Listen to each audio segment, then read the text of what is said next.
Okay, time is a weird concept in manga. Paneling and page flow are pretty simple once you have a grasp of it, but time is a bit more complex, even when you have a decent understanding of it.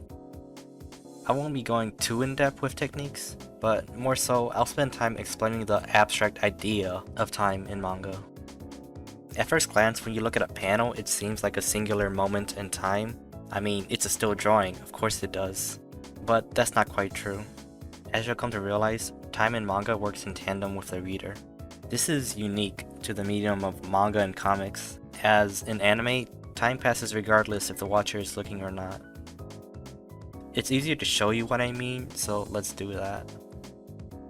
Unfortunately, in order for me to teach time in manga properly, I will have to show you the text in speech bubbles. This is your warning that spoilers for Dandadan, 100 Girlfriends, Chainsaw Man, Lucifer and the Biscuit Hammer, and my manga Guren are ahead. If you're okay with that, then let's proceed. Let's take a look at this scene from Dandadan. Like I said before, it looks like a singular moment in time because it's a still image. But let's actually analyze this. We start with Iroh saying some words. Now, if you think about it, dialogue doesn't occur in a single instance. It takes time to say a sentence or a word or even a sound.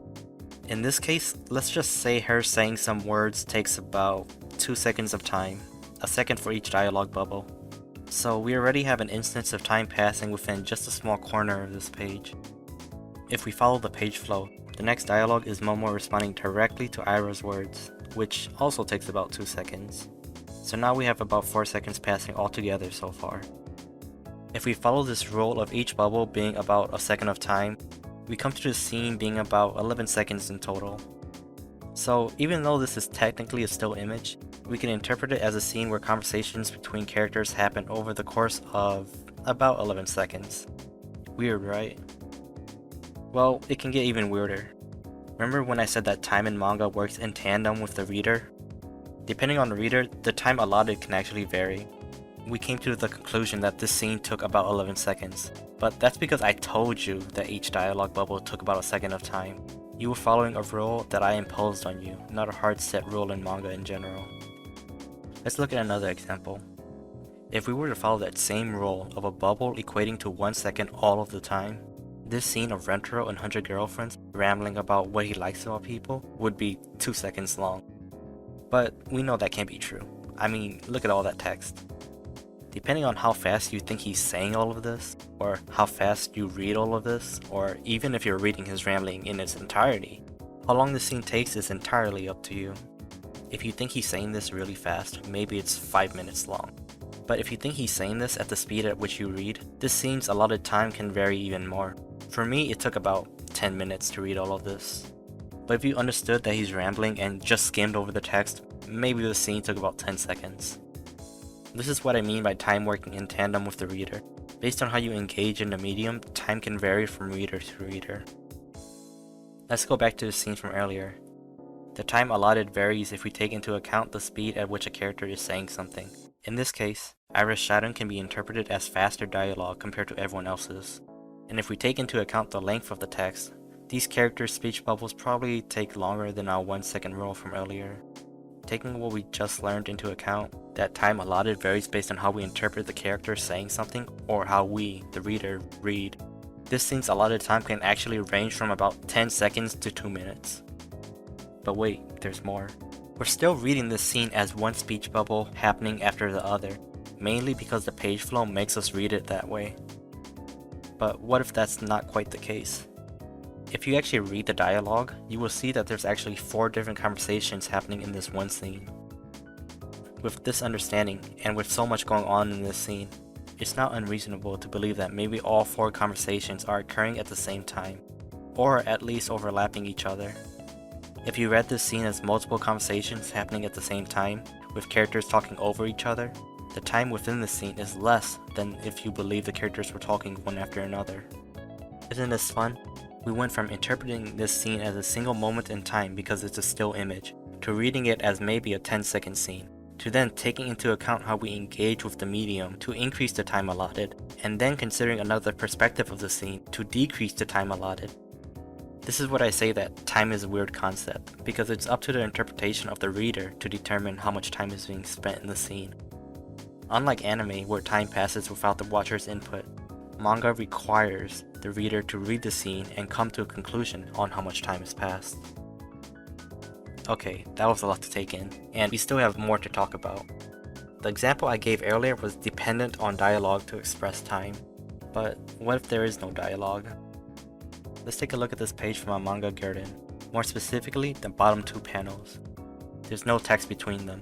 However, if we look at the panels preceding them, we can see that the 2 characters were having some sort of miscommunication, leading to the textless panels. I did this to emphasize the awkward silence between them for comedic purposes, sort of like the 2 having a standoff between each other to see who gives in first. The awkward silence lasts as long as the reader would like. The longer they stare at each other, the more awkward it gets. Let's get even more extreme. Here are some pages from Chainsaw Man. As you can see, there is no text at all on both pages, but the storytelling is so good you don't need it. You can see that Denji is restless and slowly gets up. This 5th panel in particular is similar to the 4th panel, emphasizing a pause in Denji's movements. Yet again another example of expressing time, repeating panels to emphasize some seconds of silence or contemplation. We then see Denji look at his family, pause again, and then look at a poster of Chainsaw Man, and we understand his inner turmoil between his 2 conflicting desires. Altogether, not much is happening in this scene, and we can read it as a very slow-paced scene that takes quite a bit of time because of how often Denji pauses and our understanding of Denji's inner turmoil. But repetition of panels doesn't always slow down the scene. Look at this example from Lucifer and the Biscuit Hammer. These 2 panels are quite similar, but you can see that Amamiya has closed the distance between him and his opponent, without his opponent being able to react in time. Looking at these 2 panels side by side, we can read it as happening in maybe 1 second, maybe even microseconds. I mean, you have to be very fast to close such a large distance without your opponent being able to react in time. So this scene has to be within a small amount of allotted time. If you look closely between the 3 recent examples, you can see that all instances of directing time were purposefully done by the authors. In Lucifer and the Biscuit Hammer, the scene is repeated, but because of the speed of Amamiya, we understand that it's happening very quickly. In Chainsaw Man, Denji pauses multiple times to extend the time of the scene, slowing it down. In my manga Guren, the prolonged awkward silence lasts however long the reader finds it funny. I point this out because even though time in manga is reliant on a reader's interpretation, we as authors can still use creative techniques to control the pacing of our scenes, to speed it up, slow it down, or purposefully leaving it up to interpretation. Okay, we touched on it briefly with this scene from Lucifer and the Biscuit Hammer, but motion or action can also be used to tell time. I'm going to save this for a future video, but just know that just like how dialogue takes time to utter, movement takes time to perform. Running takes time. Throwing a punch takes time. Putting on clothes takes time. Movement takes time. But motion or action requires a video on its own, so I'll save that for later. The final thing I want to talk about in terms of time isn't actually what's happening within a panel, but rather the panel itself. This is a bit more abstract than concrete, but bear with me. Look at this page for example. Notice how all of the panels are of similar size. An equal amount of information can be stored within each panel, and each panel demands the same amount of attention from the reader. It's reasonable to conclude that each scene within the panels takes up an equal amount of time. Let's compare it to the second page I made. Notice how the panels are different sizes. The smallest panel demands less attention than the biggest panel, and it also cannot contain as much information as the bigger panel.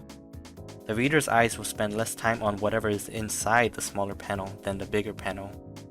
As of such, it would be reasonable to conclude that the smallest panel occurs very quickly because it's not the main focus of the page, and the biggest panel takes longer because it is the focus of the page. Let me give you a demonstration. Let's take this panel from the Chainsaw Man manga. I'm going to duplicate this panel, but make it even smaller. Now, looking at these 2 panels alone, which one looks like he spent more time lost in thought? The bigger one, right? This is what I mean by the size of the panel also having a role in determining the time for a scene. If you want a scene to take more time, you can always expand the panel. By making the reader's eyes spend more time on a panel, they in turn see the panel as taking more time. small panels usually indicate short moments, and big panels usually indicate long moments. But like I said before, this is very abstract and isn't necessarily concrete. I've seen small panels that are meant to emphasize a long period of time, like the Chainsaw Man page from earlier, where Denji slowly gathers himself, and big panels that emphasize a short period of time, like this page in Dandadan, where acrobatic Silky quickly dodges Okuron's attack. The key takeaway I want you to understand from this video is that time in manga is a tricky concept. We as authors are in control of how much time should be spent on a scene, but it's up to the reader to interpret the time, and different readers can interpret the same scene differently. As we get into more advanced concepts for manga creation, you'll come to understand that it's actually a fine dance between the reader and the author. There aren't that many concrete rules in manga. If the author is creative and daring enough, and the reader has the media literacy to understand what they're reading, anything goes. Okay, go draw now.